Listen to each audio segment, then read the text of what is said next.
afraid my writing is too small for you, those who are sitting too far back. Can you see? Can you see? It's perfect. Good, Okay. thank you. This time my handwriting is better. Yes, very nice. Better. When I was a teenager, I won the national competition for English and Sinhalese handwritings. Now my handwriting is only beautiful when I write on the computer.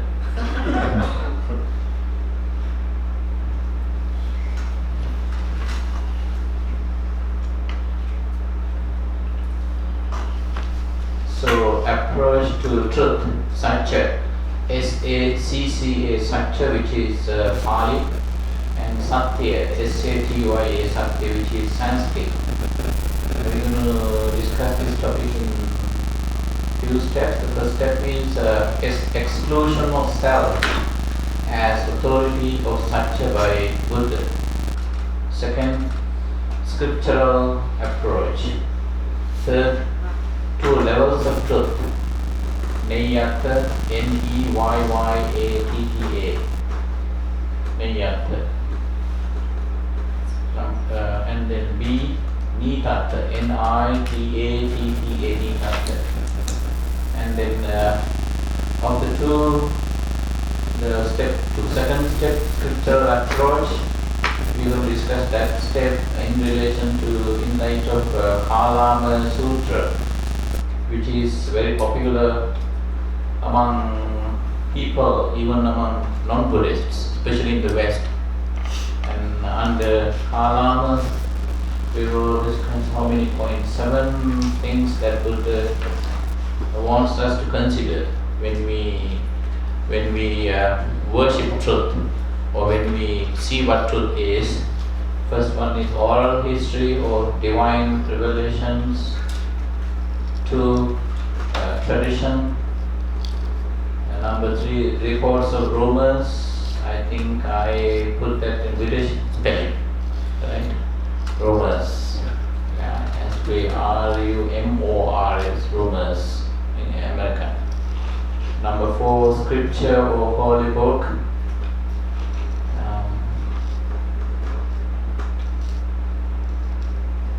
And number 5, logical reasoning. Number 6, philosophical reasoning. And number 7, outward appearances. So this is an outline. You need this outline when you talk about truth as explained by Buddha.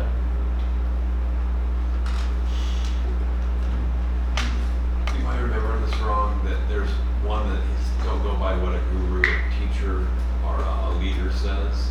Yeah, that's Does what. it fit in there? Yeah, it fits in Tradition? oral history or divine revelations. I think so, yeah. Because this is more like very liberal. There's another translations as well. Maybe there's another translation one. Give me 1 second.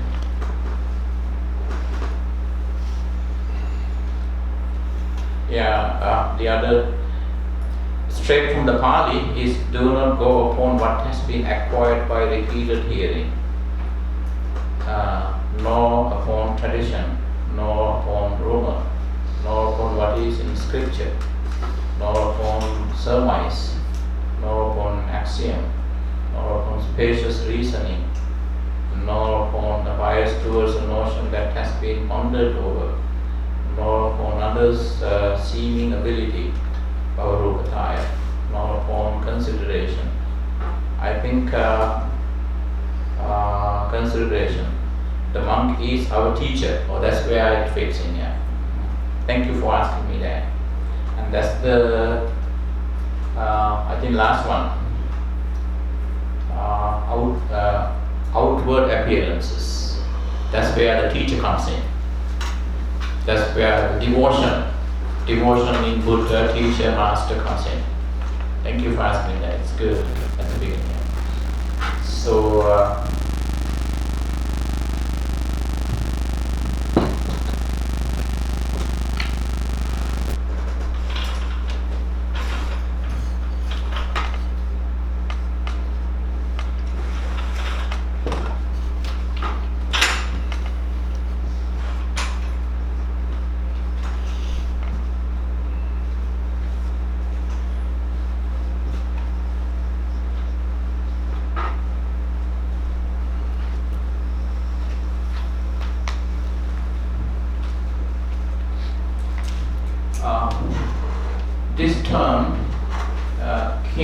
Satcha Gavesi often occur in the canon, in the Buddhist scriptures. Translated, seeker after truth, or truth seeker. Now, it's said in different places in the canon, in the Buddhist canon, and just like previous and many other seekers, Siddhartha left his kingdom, became a wandering monk, and then he would travel as a seeker after truth. So this is the Pali term. But King Satcha, king means what? You would travel seeing, looking into what the truth is. So King Satcha means what is the truth? And this term is very important when you look at the Buddha's definition of truth. Why?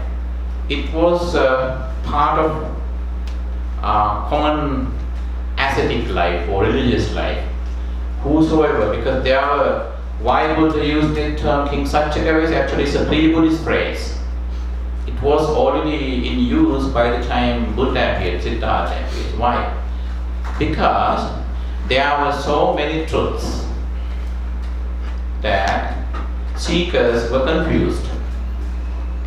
Right? By the time of Buddha's appearance, there were how many? We said that, we mentioned that there were 62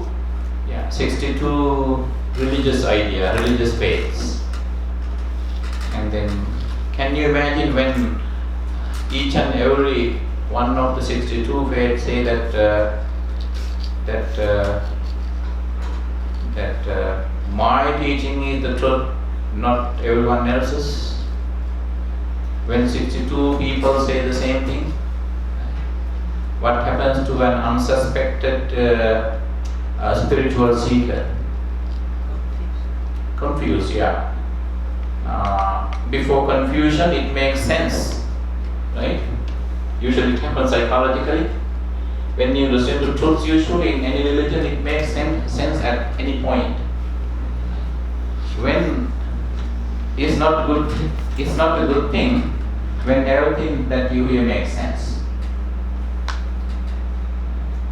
And it's a trap. You could get trapped. So that's why there were so many truths, and everyone was wondering what the truth was. So that's why Siddhartha, just like his previous, ascetics or monks, hermits before him, and in his society, left their lay life in search of truth, wondering what the truth is. King Satcha Gavesi means the seeker. Gavesi means seeker, one who seeks. Gavesi. So that, and also it means investigate. But here in the West we only use investigator as a technical term, instead we use the seeker. Why? Investigator has a different meaning here. So it's more like a legal term. If you hire a private investigator. But Buddha has used that term too, because such a Gavesi, Gavesana, is seeking, seeker after truth. And just like anyone else, Siddhartha too embarked upon his journey into truth, in search of truth, in pursuit of truth. But because there were too many truths, even today, if and when you are an adherent of a particular religion, and you find truth only taught within that religion, and then at times you would say, "Oh, I like your teaching because it makes sense." Yeah, any teaching makes sense. Anything that you hear makes sense at a certain point.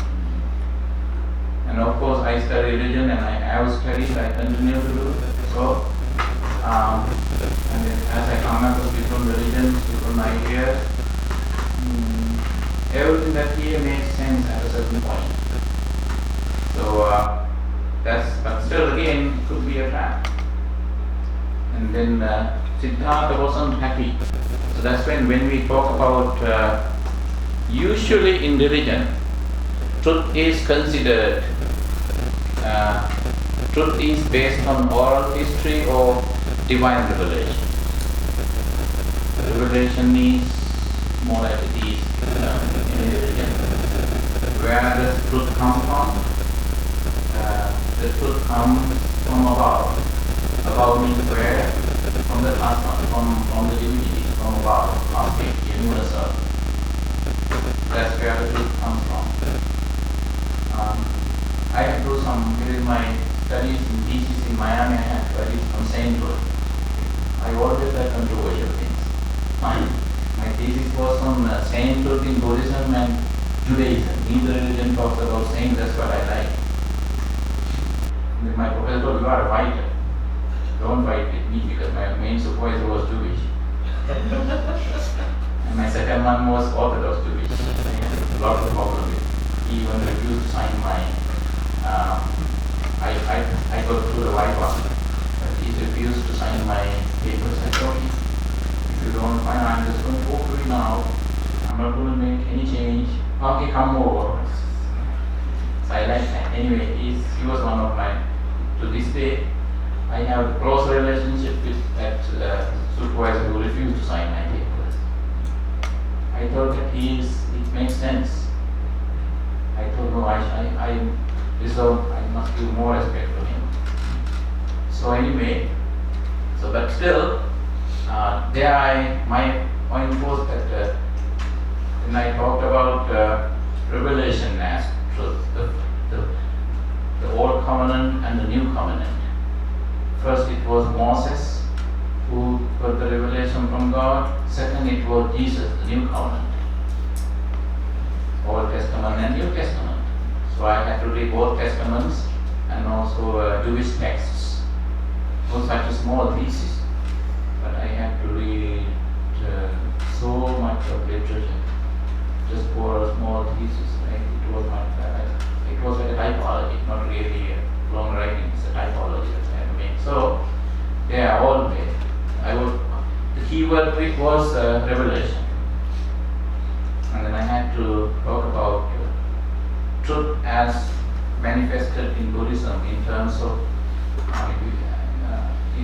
from a scriptural approach. What is revelation? Just like we talked about that before lunch, right? When the message of truth was heard in heaven from the earth, right? Gods were surprised, right? And we were waiting for this extraordinary human being to appear in the human world and to teach us the truth. It's other way around always. So that is the philosophical grounds of Buddhism as a humanism. That's the philosophical grounds. So, and then Buddhism purposely uses a kind of approach to satya or satya. First thing is exclusion of self as authority of satya by Buddha. And when Buddha was asked, most of the time when he would ask you travel, he would encounter different people from different faiths, and then they would ask what Buddha taught, and then and he would say the first question he was asked was, who is your teacher? Did I tell you the story about the one man, young rich man who left all his comfort, worldly comfort, and became a Satchagavesi, seeker after truth? His name was so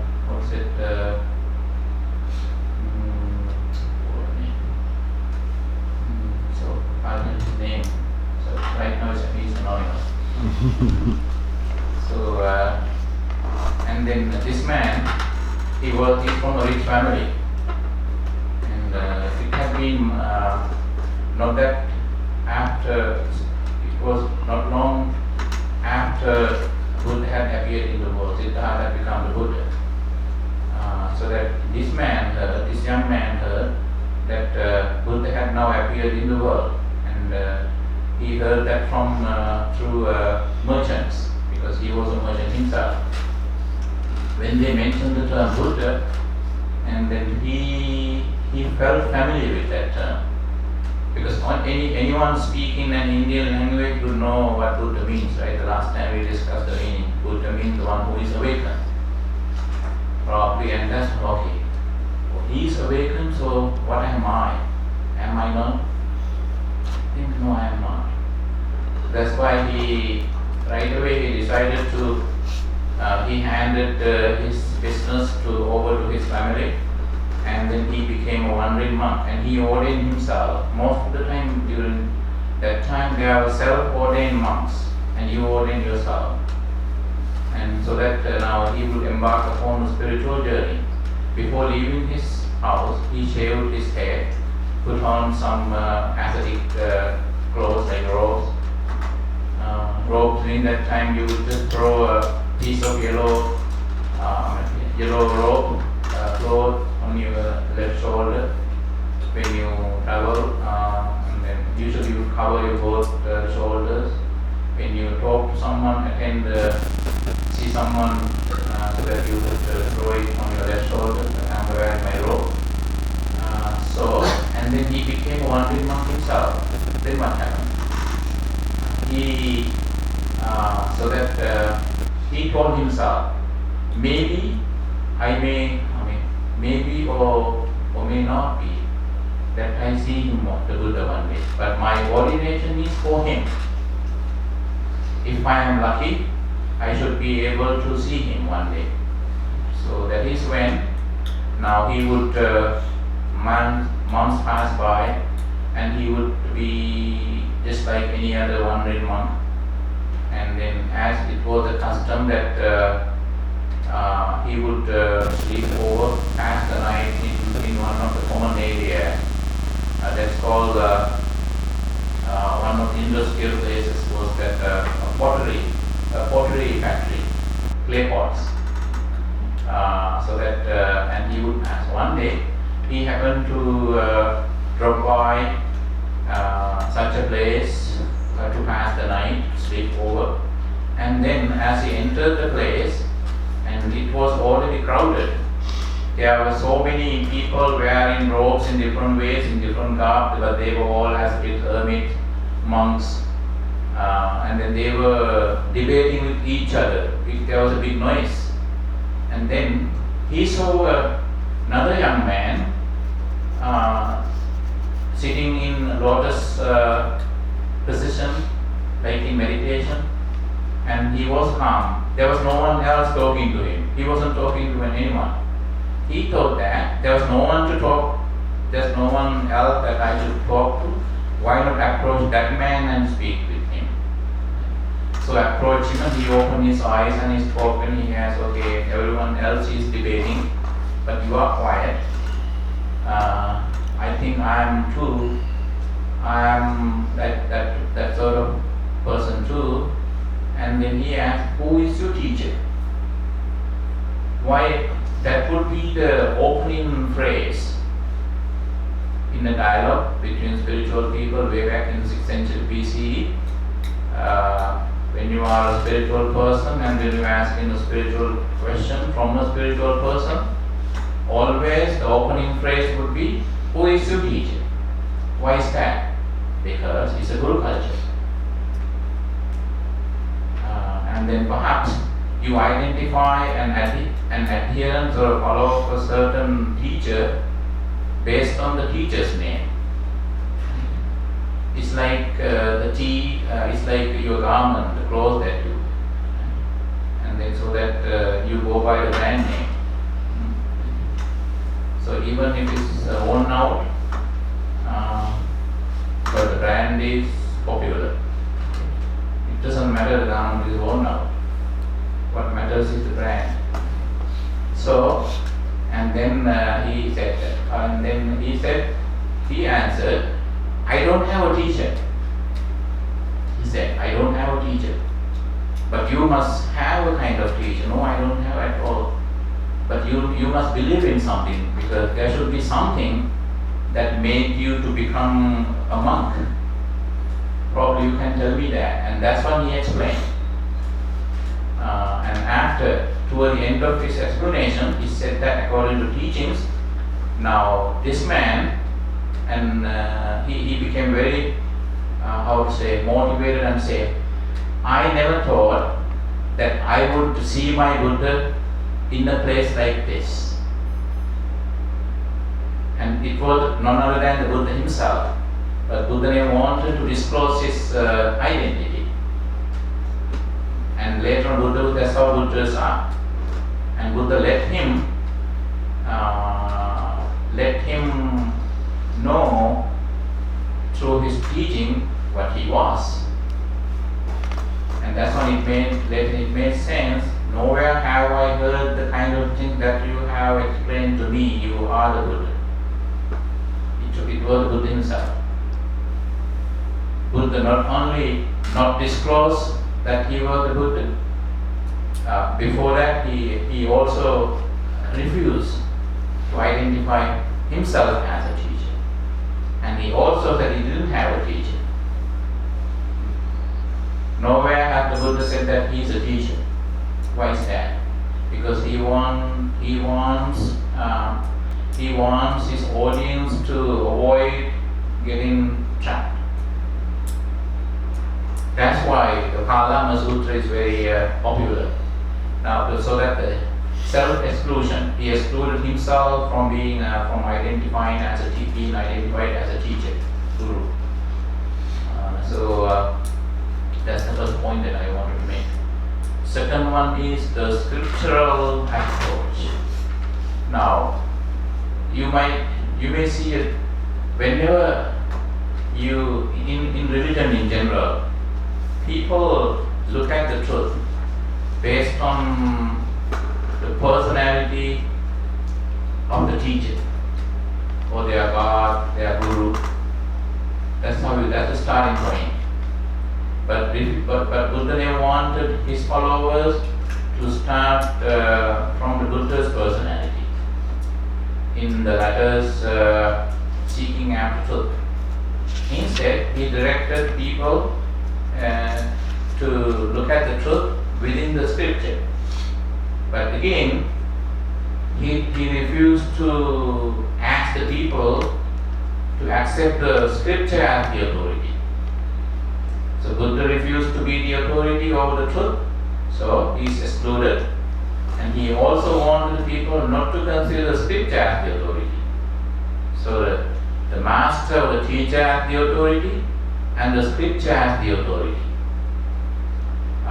So by not identifying himself as the Buddha teacher, of course, is oral. And he said, no, I am not a teacher. But teacher wouldn't stay in the world that long. When he's gone, the second layer of truth, second source of truth would be the scripture. But he never wanted the scripture to be the authority. In order to counter an otherwise universal notion that scripture is the authority in religion, and then he explained the criteria of truth seeking in the Kalama Sutras. Kalama was a group of people actually. It is a clan name. Kalamas were a clan. And he explained the truth. And then before that, there's the scriptural authority, and then the first one is when the Kalamas were well versed in religion by that time, and they had been to they were very intellectual. When they approached the Buddha asking about what truth is, what truth was, and simply Buddha said that the truth is not always what has been handed down from generation to generation orally, because in ancient times there's no written form of anything. and written book form was introduced later on. It was the oral form. It's called oral tradition. Even Buddhism existed in oral form as an oral tradition. So up until the 3rd century AD, I guess. I forgot the exact timeline. During the reign of King Vattagami Abhay in Sri Lanka, that scripture was put into book form when they were written on palm leaves. Even today, that temple in Kandy, Sri Lanka, they keep up with that tradition. Even today, when you drop by that temple, you will see a monk still writing the scripture on palm leaves. They keep up the tradition, palm leaf manuscripts. So, up until then, even Buddhist teachings were maintained as an oral tradition. So, the first one is the oral history or divine revelations. Always divine revelations is also oral. Right? In religion, usually you would see that in almost every religion, in case the revelation is divine, it's always whosoever is supposed to receive the revelation would get purposely isolated, and it's also seen as an act of divinity, because the truth wouldn't be revealed by God to someone when he's in a group. It's always he's isolated. He gets purposely isolated to a place so that then he would get the revelation, and then always the revelation would exist in oral form, oral tradition. So the divine revelation and oral tradition, because they correspond to the same situation. And the Buddha said that simply because it's being called the divine revelation, you must be able to examine it, investigate it. But at that point, Buddha never wanted to talk about. Buddha was very smart. He never touched upon any other religion. He said that whatever I say, when I teach, don't simply accept it as being a divine revelation or an oral tradition. So, and it was none of his business to talk about other faiths. He simply did talk about his own teachings, so that he offended no one. So, second one, tradition. Now, tradition is the strongest, defender. Tradition is the defender of truth. And then, so third one is reports or rumors. And usually, devotional or faithful adherents always, they impress newcomers with the story that in case the master or the teacher is no more, and they would say, you know what, last night I saw him, and he wanted me to convey this message to you, the newcomer. That's how people actually, out of deep devotion, actually sometimes some people have some visions. I must do the justice to all the religions as a monk, because I am wearing the robe. I have to be as politically correct as possible in my wordings. I'm not supposed to offend anyone. We are talking about this general criteria, general universal criteria of judgment of truth, or the truth analysis, whatever. And so, tradition is the hardest, toughest defender of truth. Truth, at least whatever it is. Later on we will talk about the truth in Buddhism. What Buddha meant by truth. And number 4 is scripture or holy book. Now that corresponds to direct, so that's when Buddha wants us to use the scriptural approach. But at the same time, you must leave space, room within your own seeking, your own investigation, to take a second look, or maybe to examine or to cross-examine the scripture that you are studying. The scripture must not block you from asking questions. Why? You have a right to reasoning, right for reasoning. Must be able to reason out. So that is when Buddha. So scripture, those who study the scripture must be able to study. That's number 4 directly corresponds to the very approach that the Buddha wants us to use, the scriptural approach. But still, in devotional Buddhism, maybe there's an academic term. In Pure Land Buddhism? Like in Pure Land, even in Theravada. Because if you come back to some people, even my some family members, they want to study in the Dharma or scripture. They say, I know who Buddha is, that's enough. That's called devotion.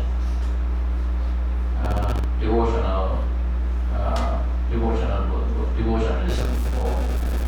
Devotion means identifies, considered a certain aspect of religion. That if devotion is the only thing that used as an approach to religion, so it becomes an ism, nothing else. Because an ism means a dogma, a well-established theory, an idea that you are not supposed to counter. That's what an ism is. So Buddha never talked about an ism. I do, because I am a follower. So he never did, I do. Even if it just appears right in front, don't talk about, I never preached, I never talked about ism. No, I know that, but I would still call it an ism. So that would be because out of devotion. And some people, because some people only rely on the personality of the teacher. Some would use their reasoning. Because I have come across people who have never been to Buddhists, who have never seen a monk in there, they have never gone into a Buddhist temple. But as I spoke with them, I knew that given the understanding they have, probably their knowledge is so deep, so profound, that I would at times tell some of them that I would have become like you. And they say, unlucky me, I was not born a Buddhist. I said, unlucky me, I was not born a non-Buddhist. So that's how we, I would say, commend each other, compliment each other. So, scripture for the holy book. See, of number 4 and 5, you can see two extremes of religion. Now, number 4 corresponds to devotion. Sorry, not that one.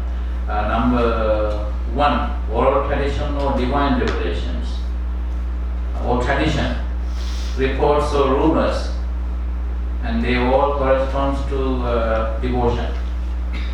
And the last one also, outward appearance. So number 1, oral history or divine revelation. Number 2, tradition. Number 3, reports or rumors. And number 7, not 5 and 6. Number 4, 5 and 6 different. And number 7, outward appearance. They all correspond to the devotional aspect of religion.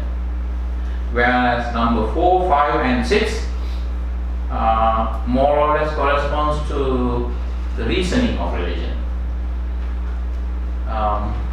But again you see, logical reasoning is the exact opposite of anything devotional. Because now that, let's say, you are not supposed to accept a certain teaching out of blind faith. But at the same time, you are not supposed to be overly logical. That also becomes a building block. When your reasoning is overly, and then you reason too much, at that point what happens? You tend to do hair-splitting arguments.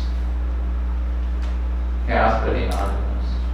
Because those who do logical reasoning, there should be limits to logical reasoning. Because there are certain things that you cannot grasp by logical reasoning. See where the Buddha stand? His teaching was not a devotionalism, nor was it a platform for logical reasoning. It was neither and both. Because everything cannot be grasped by logical reasoning. If you only use logics, you can easily prove, right? You can prove now. You can prove this building is made of flowers logically. Why? Because this is made of wood, and then wood comes from a tree. Even a plant, by definition, would fall into the category of trees. And so the trees produce flowers. So the flowers are contained in the wood. So this building is made of wood. But the common sense is there, and everyone would refute that this building is made of flowers. And you can prove that, and in the books, actually in the Buddhism books, and you come up with an analogy, that example. You look at a mango tree, and then logically you prove that it's not a mango tree, it's a palm tree. Why? Both are trees. And the mango being palm or being mango is a secondary identification. The primary identity is tree. So, logically, so that because the primary identity is tree, not mango or palm, so that you can call the mango tree not a mango tree, but a palm tree. You can call a palm tree a mango tree. So that's how logical reasoning.